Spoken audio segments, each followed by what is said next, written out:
Thank you all for joining us this afternoon. I'm Janie Cohen, I direct the Fleming, and I am very excited about today's talk by our curator, Andrea Rosen. And Andrea has been with us for almost a year and a half. Did her undergraduate work at Smith and her graduate work in Museum Studies in the Tufts program, and worked at Bowdoin in their curatorial department, and then joined the Fleming, as I said, summer of last year. This topic that she's talking about is very close to my heart. This is one of a couple artists represented in the Fleming collection on whom there's been very little research. And this is a really fascinating artist, Samuel Wood Gaylor, who is represented in the Alumni Collection Show.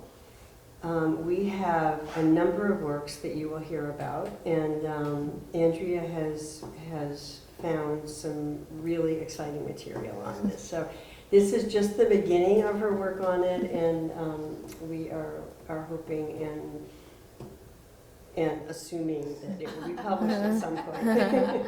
So please join me in welcoming Andrea Rosen.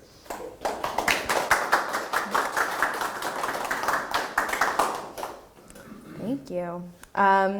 So my lecture starts with this picture. When we're putting together a show like Sargent to Basquiat of alumni collections, we're making choices from a delimited group of objects. So we don't come with preconceptions about which artists will be in the show. It's more like discovering what's out there and then seeing how we can put it together to make it work.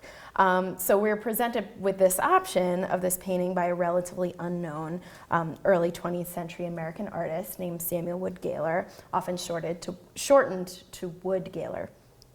And while he may not have the name recognition of Sargent or Basquiat or a lot of other artists in the show, it struck us as a fun, lighthearted work, and one with associations with some better-known artists who would also be included in the exhibition, and I'll get to that in a second.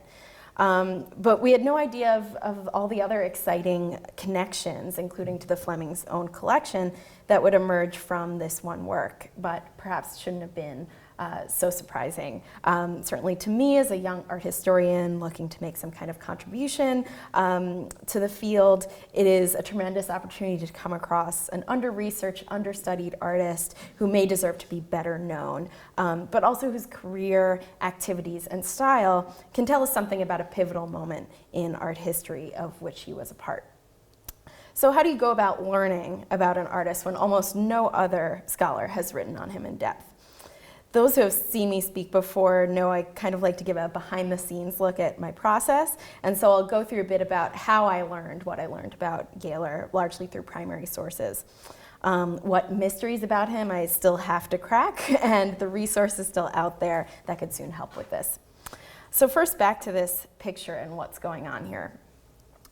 There we go. The largest and most prominent figure in this image is on the right. He wears a fedora and strikes a humorous pose with his legs crossed and his arms up in a kind of walk like an Egyptian pose. A group of female dancers in undergarments imitates his pose behind him, except for one woman who bends down to adjust her pantaloons. And how could I give up the chance to use the word pantaloons in a lecture? Two other men look on. One is down on the ground operating the record player and smoking a cigarette, and the other in a hat and overcoat is clapping along. And between them sits a patient dog. They're in some kind of provisional space. It's a green carpet, yellow walls, what looks in the way back to be like a floor-to-ceiling window or a storefront painted green, a set of double doors in the back on the right, and a fireplace in the back on the left. The room is bare except for a few paintings on the floor resting face in against the walls. Gaylor paints this scene in a cartoonish style, in which figures are crisply outlined and filled in with solid blocks of color, with very little or no shading, to give the figures a sense of three-dimensionality. This all lends the work a playful and festive air, even though you may notice none of the figures are actually smiling. So what on earth is going on here? Well, we're helped by the two titles this painting has gone by, The Penguin Club or Dancing Lesson with Walt Kuhn. So who is Walt Kuhn and what is the Penguin Club?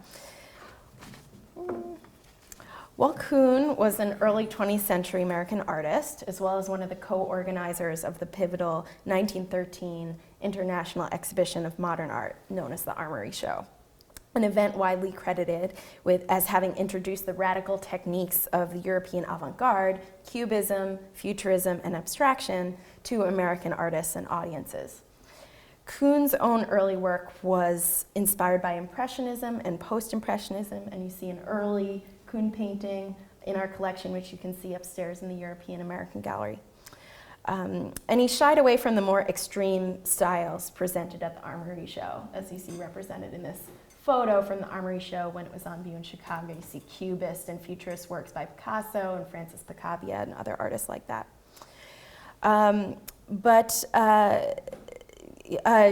Kuhn did come to admire some artists in the Armory Show, including Paul Cézanne and Henri Matisse. But the works he painted in the years after the Armory Show were considered by critics as too derivative of those French masters' works. The progress of his painting kind of stagnated after the success of the Armory Show. He was kept busy organizing other exhibitions of modern art and even worked as a theater professional in the early 1920s, writing, designing, and directing variety acts, short plays, and satirical skits and ballets that were shown in Broadway and off-Broadway theaters. So it was not until Kuhn nearly died of an ulcer in 1925 that he kind of took stock of his life and refocused on his painting and developed his mature style, which is represented in the Sargent de Basquiat exhibition with two paintings, Amalgam from 1926 and Deborah in Costume from 1948. Kuhn translated his lifelong love of the circus, theater, and burlesque into portraits of the performers that populated those entertainments.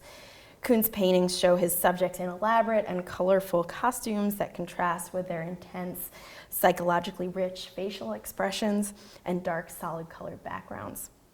Though still Cézanne influenced in their sort of weighty three-dimensionality and fractured brushwork, the approach is distinctly Kuhn's own. In that iconic photograph we saw of the young Kuhn in archetypal brooding artist pose, he's looking pretty severe and serious, as do the subjects of his portraits, but he was actually a pretty fun-loving guy. In 1904, Kuhn joined the Kit Kat Club, an artist group founded in 1881 in New York City. The group put on an annual Artists and Models Ball, for which Kuhn wrote and directed skits and painted stage decorations. But finding the club's membership too conservative, Kuhn broke off and created his own group called the Penguin Club in 1916. Their activities were based on those of the Kit Kat Club, but were far more extensive and irreverent, and the club less rigid. There were no official membership roles or dues. In theory, any like-minded artist could join in, although they had to pass muster with Kuhn. The club's activities included solo and group exhibitions of experimental and modern art that were impressive in scope, weekly figure drawing sessions, informal art auctions, parties, dinners, and outings.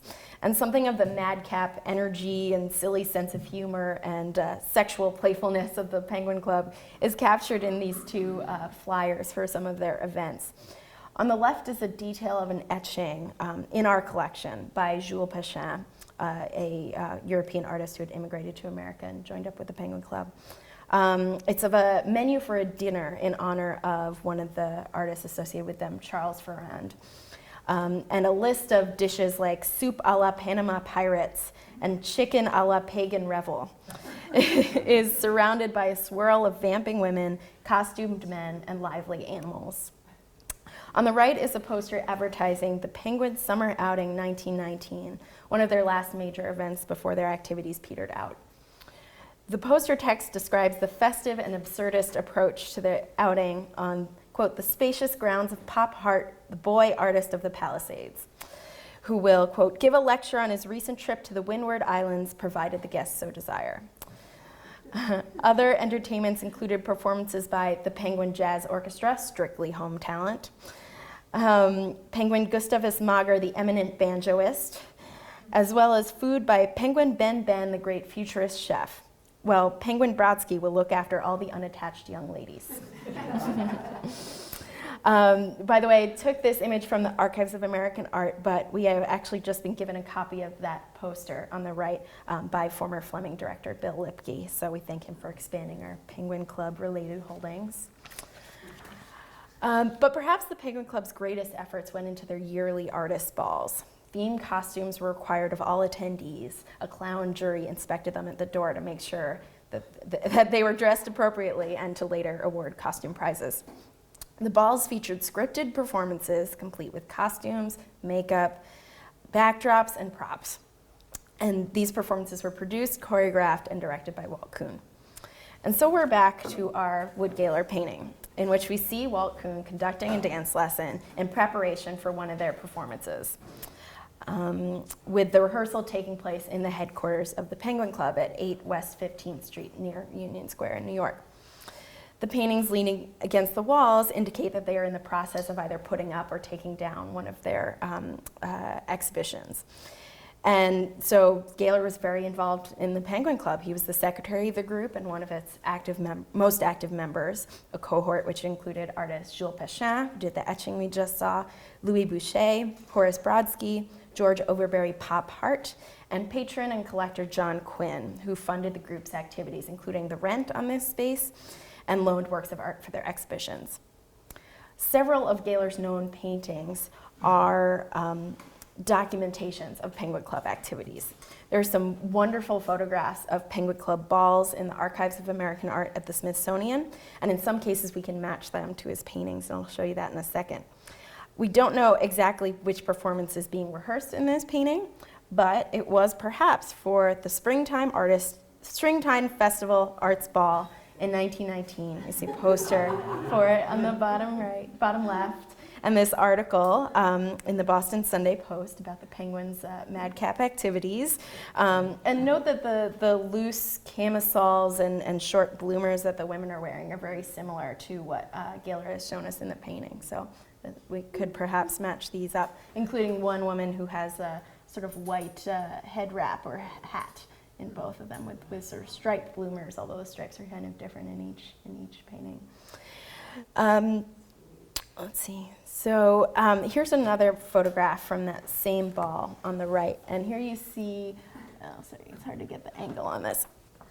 You see Walt Kuhn there, the tall one with the white hat, and Wood Gaylor, the short one next to him, right in the middle, standing together, and surrounded by some of the clowns in the act wearing that sort of half white, half dark face makeup that was the sort of standard makeup for the tramp or hobo type of clown. And Walt Kuhn really carried his love of different types of clowns into the acts he designed for the Penguin Club, as well as into the acts he later created for his theater career. So on the left, we see a painting slightly later by Wood Gaylor, 1923. So the Penguin Club activities have largely petered out, but he shows the dressing room of a Kuhn act called Lilies in the Field, where the actors are wearing that same tramp or hobo style of clown makeup, and you see an image of it on the top left. So Kuhn actually recycled some of the acts that he created for the Penguin Club in his theater career. So one of those acts was depicted in the left in the Arts Ball painting from Gaylor of 1918, and as a circus spoof called The Music Ride, which was adapted from a performance at the Penguins' 1918 Arts Ball called A Night of 1,000 Pierrots. In both performances, the Penguin Club one and the one that Kuhn later produced for the theater, actors rode around the stage on hobby horses that Kuhn designed and that artists created for him. So here you see a photograph of, it's actually, we believe, Charles Ferrand, that same guy was honored with the dinner, creating this hobby horse that then you can see in the painting. And this is one of my favorite pairings here. Two of my favorite pairings. So on the left is a Prohibition Ball from 1921 in a Gaylor painting. And here again you see as in the last painting, the sort of frenetic scope of the events, the number of people, the costumes, the sets, as well as this figure in the middle, a man in a bird costume. And then on the right, we see that same bird costume in a photograph from the Archives of American Art, which also has the script for this sketch that Walt Kuhn wrote. And he titled it The Goo Goo Bird, or Interrupted Incubation. The script describes the Goo Goo Bird costume as all white, excepting legs, which should be striped yellow and black, just as they are in the painting. And the script also suggests that the beak, crest, wings, tail, and eyelids should all be movable, so it should be able to blink. And in the skit, the bird lays an egg, a rugby ball painted white, which you can also see in the photograph, which a football team then mistakes for their missing ball and tosses around before the bird returns to run them off. But the penguins' activities and Gaylor's paintings of them were not limited to just celebratory occasions. In December 1918, the Penguin Club rallied to help the war effort by working with the Red Cross to produce painted posters that were then mounted all along Fifth Avenue. Artists submitted sketches of medical and military themes, and Walt Kuhn approved selected compositions, which were then projected for artists to trace and paint in assembly line fashion. And that's the activity you see in the Gaylor painting on the left in the collection of the Smith College Museum of Art, my alma mater. And then you can see the finished products along Fifth Avenue on the right, including right in front of the Met Museum right there. So this is one of the reasons I have found Gaylor so interesting and worthy of further study. He was a chronicler of the New York art world of the first half of the 20th century, a time when artists were not only experimenting with radical new styles, but becoming their own organizers and advocates through modern art exhibitions, playing with the public perception of artists through over-the-top events, and even participating in global affairs. But I realize I've told you very little about Gaylor himself, and so I want to take a step back and start from the beginning, both of Gaylor's biography and of my research into him. So as I said, very little has been written about Gaylor. If you search for him in, let's say, JSTOR or Google Scholar, you'll see his name pop up in discussions of the Penguin Club, or frequently in another important artist group he was a part of, the Art Colony in Ogunquit, Maine. But there's only one published monographic secondary source on Gaylor that I found. A December 1963 article in Art in America by the magazine's longtime editor, Gene Lippman. It's 10 pages long, with about half of those pages taken up by large illustrations, both color and black and white. There's about a page of biographical summary, with the rest of the text made up of excerpts of Gaylor's unpublished 4-part memoir. The 4th part of the memoir, the one Lippman focuses on, is dedicated to anecdotes about his life as an artist in New York and the personalities that surrounded him. And a copy of its typewritten manuscript can be found where else? In the Archives of American Art. In fact, the homepage of the Gaylor collection at the Archives is another useful biographical source. Gaylor was born in 1883 in Stamford, Connecticut. He studied art at the National Academy of Design, a conservative institution whose dominance was one of the motivations for the alternative exhibitions that Walt Kuhn and his cohort organized. Gaylor also studied architectural drawing, which became his full-time career as technical director of the Home Pattern Company, a dress pattern distributor owned by Condé Nast. So as far as we know, he was never actually a full-time artist. He always worked, despite the amount of artwork he produced and the time he dedicated to artist organizations like the Penguin and others.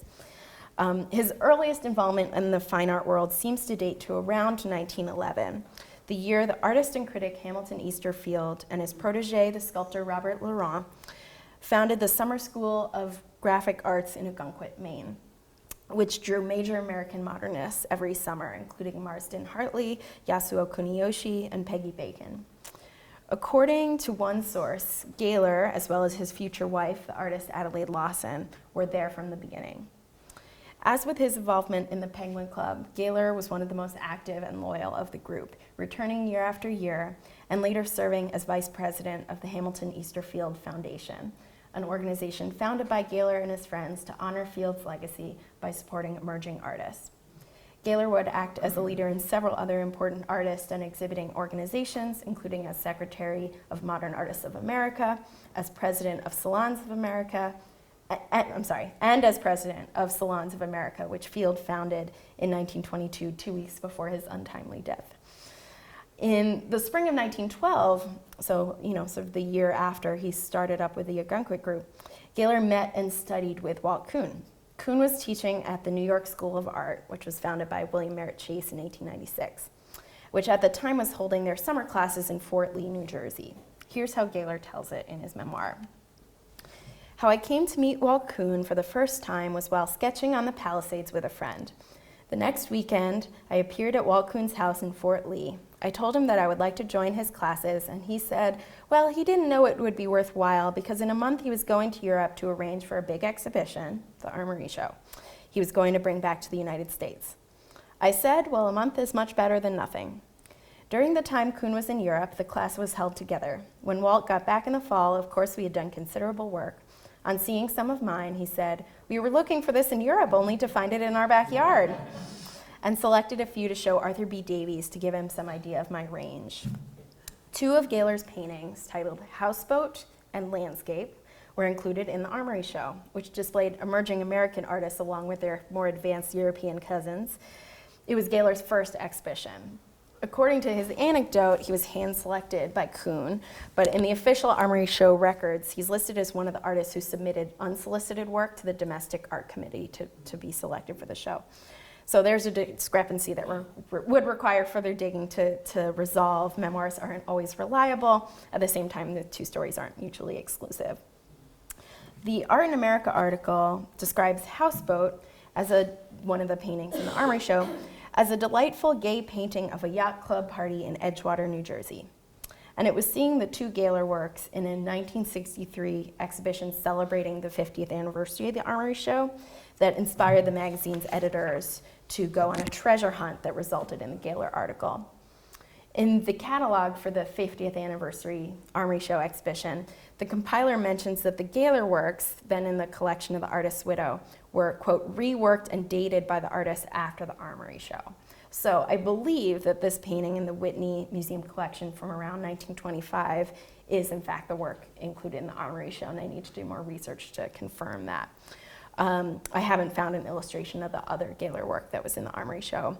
In fact, I found few works by Gaylor from before 1915 at all.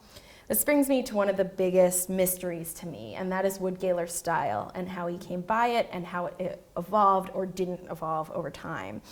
The Armory Show was a turning point for most American artists who could no longer ignore the revolutionary abstract approaches that had been introduced to this country in such dramatic fashion.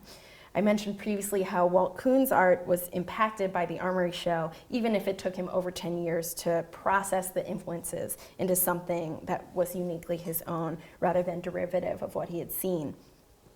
At first, the evidence seems to suggest that Gaylor's style was not much affected by the Armory Show, though because Gaylor is so understudied, there's not much evidence to work from at all. If I'm right that this is the work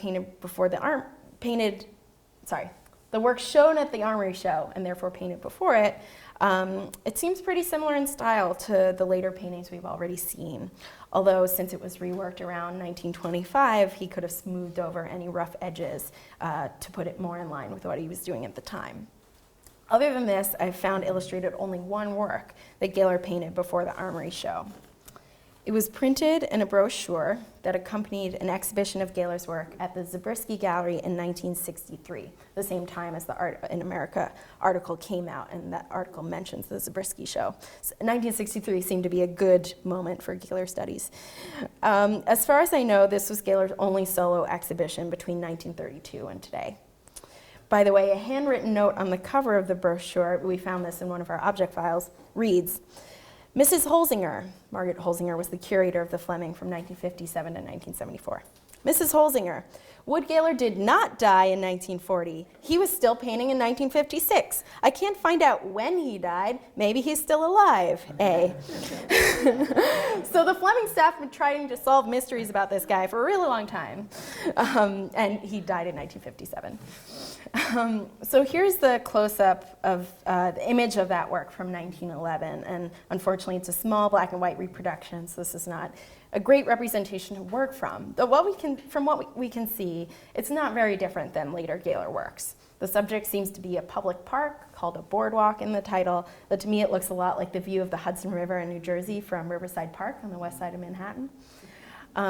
As in all the Gaylor works we've seen so far, the space is set up directly before the viewer like a stage set, populated by flat figures engaged in a festive activity despite their expressionless faces. There is some indication in the trees and in some of the figures that he was striving for slightly more painterly effects than what we've seen in his other works, which have been composed almost exclusively of outlined flat blocks of color. If he was trying to be more loose with his paint at this early stage, he certainly seems to have abandoned that attempt in his oil painting for much of the height of his career, which we can see when comparing the 1911 work to the painting of Walt Kuhn at the Penguin Club from the late teens, to another Gaylor work in the Fleming collection called Potato Race from 1931. These two paintings are at least 12 years apart, and yet Gaylor's way of rendering space and figures has not much changed. Essentially, all of Gaylor's known oil paintings from the teens, the 20s, and the 30s will follow this same format. The number of figures, what they're doing, whether they're inside or outside, how close in or far out Gaylor's perspective is may vary, but the manner in which they are portrayed stays the same. And that brings up a question I'm still working out the answer to and I'm fascinated by. Why did Gaylor paint in this sort of naive, cartoonish style? Was it a kind of modernist revolutionary choice in reaction to more conservative realist painting or to European expressionist painting or abstraction? Or was he actually just lacking in the skill it would have taken to make his paintings either more realistic or more painterly and expressive? Some hints lie in quotes from his memoirs. Of his training at the National Academy of Design, Gaylor wrote, "They were trying to teach you to draw what you see, and if you can't draw what you see, you're going to have a devil of a time drawing what you think you see. And that was the sole purpose of the classes up there, to teach you to draw what you saw, and art was something else again." So clearly from this quote, Gaylor believes that art is more than just the precise rendering of the world in front of you. Instead, it must be some kind of personal, subjective expression of the world around you. In another quote, he writes that, "In one of the exhibitions of the Penguin Club, I had about 6 paintings outlined without any shading. I liked them quite well and thought they were very effective." So, regardless of the skills Gaylor may or may not have possessed, we see him making a conscious choice to pursue this outlined, unshaded style in his oil painting, having come to the conclusion that it communicated in a way that he liked. And for the most part, he did not waver in it. But note, I've said his oil paintings are pretty much in the same style. He actually varied his approach much more widely when experimenting with different media. And these variations give us clues both to his more diverse influences and to the skills he possessed. As with his paintings, images of Gaylor's works in other media can be hard to find. But we happen to have a trove of Gaylor works, as Janie indicated, in various media right here within the Fleming collection. A UVM alumnus, Dr. David B. Pittman, class of 1933, was fascinated by the Penguin Club and acquired directly from Adelaide Lawson Gaylor, Wood Gaylor's widow, a few paintings and a number of works on paper by Gaylor and various other Penguin artists. Pittman gave us 3 oils, including Potato Race, which was also a partial gift from Mrs. Gaylor, 2 watercolors, 3 ink drawings, and 5 dry point prints by Gaylor. In an exciting discovery, we actually learned that the Penguin Club painting on the left, currently in the private collection of a UVM alum, also used to belong to Pittman. In fact, it was exhibited at the Fleming in a show of Pittman's collection in 1961, and you'll see the mention of Dancing Lesson with Walt Kuhn, and it's the same size as our painting, so it's pretty clearly the same one. Sorry, I lost my place. So towards the end of his life, Pittman's, around late 70s or early 80s, Pittman sold the painting to an art dealer in Charlotte, Vermont, who then sold it to the current owner, who was still a UVM student at the time. So it's a pretty cool story.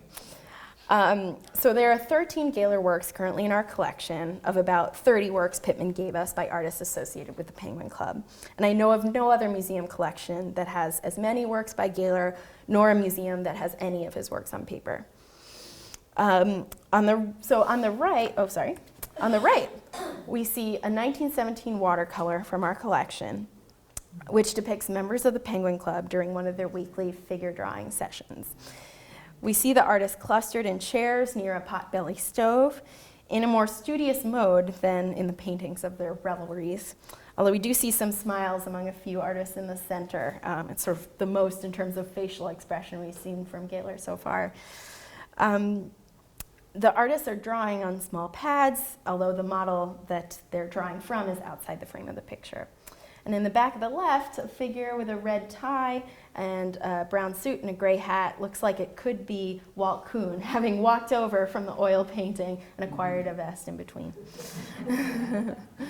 There's actually a detail of a figure in the Smith painting too that looks like it might, because he's kind of overseeing activities, and he's wearing the same outfit, red tie, brown vest, gray hat. So what's distinctive about these two works is not just the mood or the different activity of the same group, and by the way, these paintings are roughly contemporaneous, it's the style. The watercolor shows a much more fluid and expressive use of line and color washes, an approach common to many of Gaylor's works on paper. Here we have two dry point etchings from our collection from around the same time, each depicting several nude women in various poses and combined into composite images.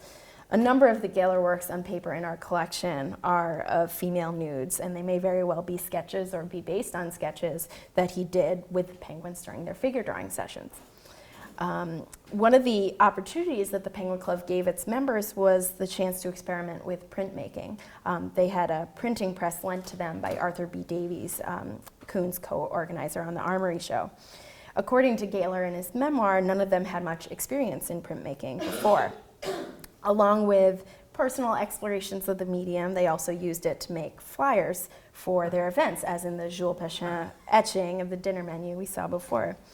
Given that Gaylor's a beginner in this technique, these works come across as pretty sensitive and skilled uses of contour lines to depict the curves and twists of women's bodies in a fairly accurate way. And this is the case in all of the nudes in the Fleming's collection, whether in dry point, as in the three on the bottom, ink drawings, the two on the top left, or watercolor on gray paper, as in the one on the top right. In these, he certainly seems to be exhibiting more skill in traditional draftsmanship than he does in his oil paintings.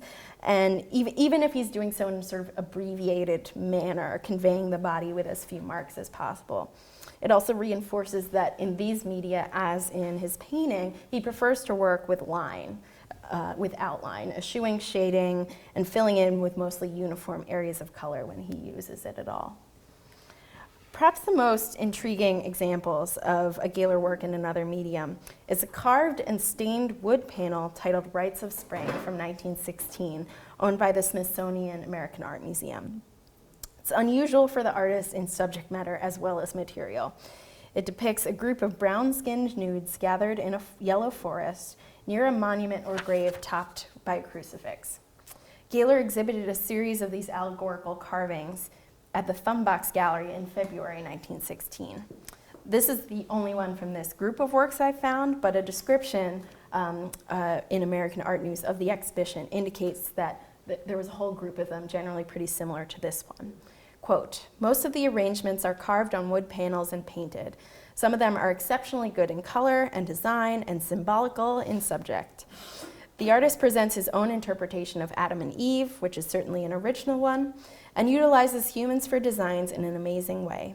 He shows a group of nude figures expressing labor, one praying, one groping blindly, one despairing, one irresponsible and carefree, and another stalwart figure is going straight ahead paying no attention to anyone. Some red nudes against black are effective, and Charon and the Portress of Hellgate are interesting patterns." This would have been just a few years after the Armory show, so perhaps it had more of an effect on him than we'd originally thought. Several works included in the Armory show could have inspired such an approach, such as a lithograph of Cézanne's Bathers up here, and it's actually remarkably similar in composition, from the sort of two trees bracketing the composition, even down to some of the poses that the figures are in, like the crouching figures on the right. But there are a bunch of other potential sources as well, including these sort of allegorical pastorals by the Frenchmen Maurice Denis and Pierre Puvis de Chavannes, and his friend and the Armory Show organizer Arthur B. Davies here. Another work, a watercolor from 1915, shows Gaylor's closest encounter with abstraction. And it seems to be indebted to the swirling shapes of Matisse's figures in the famous dance on the right, which Matisse himself quoted within another painting that he exhibited at the Armory Show in the center. It seems that what Gaylor saw at the Armory Show may have had some immediate influence on his work in terms of an experimentation with form and content, even if after a few years later, he largely returned to the cartoonish style and celebratory of real-life events that seemed to be his natural inclination. One question when it comes to Gaylor's style is whether or not he seems to have absorbed any stylistic cues from his training and his teachers, in particular his most illustrious ones, Walt Kuhn and Hamilton Easterfield. Let's start with Kuhn. Other than both working figuratively at a time when abstraction was on the rise, and both supposedly having festive events as their subjects, despite a sometimes grim presentation, there's not much that is similar about the way that Kuhn and Gaylor paint. One anomalous work by Gaylor seems to be the exception that proves the rule. It was exhibited in the 11th annual Salons of America exhibition in 1933. And remember, Salons of America was an exhibition organization founded by Hamilton Easterfield, for which Gaylor acted as president. A selection of work from the exhibition was illustrated in a journal called Parnassus, and the Gaylor painting shown, titled Backstage, shows two women in a dressing room. Gaylor diverges from his typical approach with a closer, more intimate perspective, more shading in the figures and furniture, and more detailed depictions of hair and facial features. There is more of a sense of three-dimensionality, but it's still a somewhat flattened image, still not quite realist, nor at all expressionistic. The composition of performers in close quarters is similar to some of Kuhn's early paintings of circus folk, like the one on the right. Even the costume is similar. But the paint application is very different, still quite smoothed out and even in Gaylor's work, and more loose and expressionistic in Kuhn's. Likewise with Hamilton Easterfield, whose style of loose brushwork over a solidly drawn framework he took from his academic training in Paris at around the turn of the century. His style was far more conservative than that of the young experimental artists he surrounded himself with and supported. But it was often said that Field's brilliance as a teacher was that he encouraged the individual expression of his students rather than prompting them to imitate his own style. In a memorial article written upon Field's death, an art dealer wrote, "He knew the secret how to teach, and the result was that his pupils did not show the influence of their master's artistic creed, but they appeared before the public with a distinctly personal style." Gaylor certainly fits that bill. One more important activity in Gaylor's life might give us a hint that we're still searching for regarding what could have inspired his distinctly personal style, and that is folk art collecting. The 1910s, 1920s, and 1930s represented a cultural turning point in terms of a blossoming of interest in the collecting and exhibiting of folk art, early American paintings and artifacts, particularly among modern artists and their supporters. One important early nucleus of this activity was the group of artists who frequented the Ogunquit art colony, including Wood Gaylor and his future wife, Adelaide Lawson. When Field and Laurent started their summer art school there, they acquired weathered fishing shacks to serve as artist lodgings and studios, and also built more others out of parts of old barns. They then bought local crafts and antiques like duck decoys, weather vanes, and hooked rugs to furnish those spaces. Inspired by their surroundings, many of the artists, including Gaylor and Lawson, began folk art collections of their own. And Laurent sometimes led the visiting artists on collecting excursions to the Maine and New Hampshire countrysides. Though the Gaylor's collection is not documented, our greatest hint as to its quality is that they loaned work to some of the first major exhibitions of folk art. Lawson, 2 years before her marriage to Gaylor, lent a carved wood head to the first public exhibition of American folk art, held in 1924 at the Whitney Studio Club, and curated by painter and collector Henry Schnackenberg, who incidentally was a major donor of art to the Fleming Museum, giving more than 700 objects over a 40-year period. And it's a very blurry reproduction of this little 5-page brochure that accompanied that exhibition, but I've shown this blow-up where you can see head, carved wood, loaned by Adelaide Lawson. Later that same year, 1924, Laurent of Ogunquit organized a folk art exhibition at the Dudensing Galleries in New York, to which Gaylor lent work, and we see his name in the acknowledgments over there. Along with other Ogunquit artists, the Gaylors were among the lenders to the first museum exhibition of folk art, titled American Primitives, an exhibit of the paintings of 19th century folk artists, which was curated by Holger Cahill for the New York Museum in 1930-1931. So perhaps Gaylor's interest in folk art is our best guess as to what inspired his intentionally naive paintings. One can see in examples of works by early untrained American artists some qualities that Gaylor might have adopted: the straightforwardness of the composition and perspective, a flattened rendering of figures, and the creative use of bright color. As we saw, Gaylor was painting in his signature style at least since about 1911, around the same time he might have first gone to Ogunquit and encountered folk art. It's likely that he probably started painting that way before he got really serious about his folk art collection, but nonetheless, his encounter with these so-called American primitives could have provided validation and inspiration, as it did for many of his friends who were also artists/folk art collectors. Evidence of the affinity between Gaylor's painting and folk art, or at least of the common interest in folk art that united Gaylor's artistic circle, is that his greatest champions were folk art enthusiasts as well. Edith Halpert, co-owner of the Downtown Gallery, gave Gaylor solo exhibitions there in 1930 and 1932. And in between, in 1931, she opened the American Folk Art Gallery on the floor above it. And Jean Lippman, who wrote that 1963 Art in America article about Gaylor, was also a major collector and scholar of American folk art. And she also acquired 5 Gaylor paintings for her own collection around the time of the article. And those paintings are now in the collection of the Whitney Museum. And note, so these folk paintings that I put up, this one used to be in the collection of Jean Lippman, and this one used to be in the collection of Edith Halpert. So I've talked about the consistency of Gaylor's painting style from the teens to the 30s, but I've also found that it changed radically at the end of his life. In a few late-in-life oils from the 1950s, Gaylor employed darker earth tones and fractured brushwork, recalling Vincent van Gogh or the German Expressionists, a style unlike that of any of his previous documented artworks.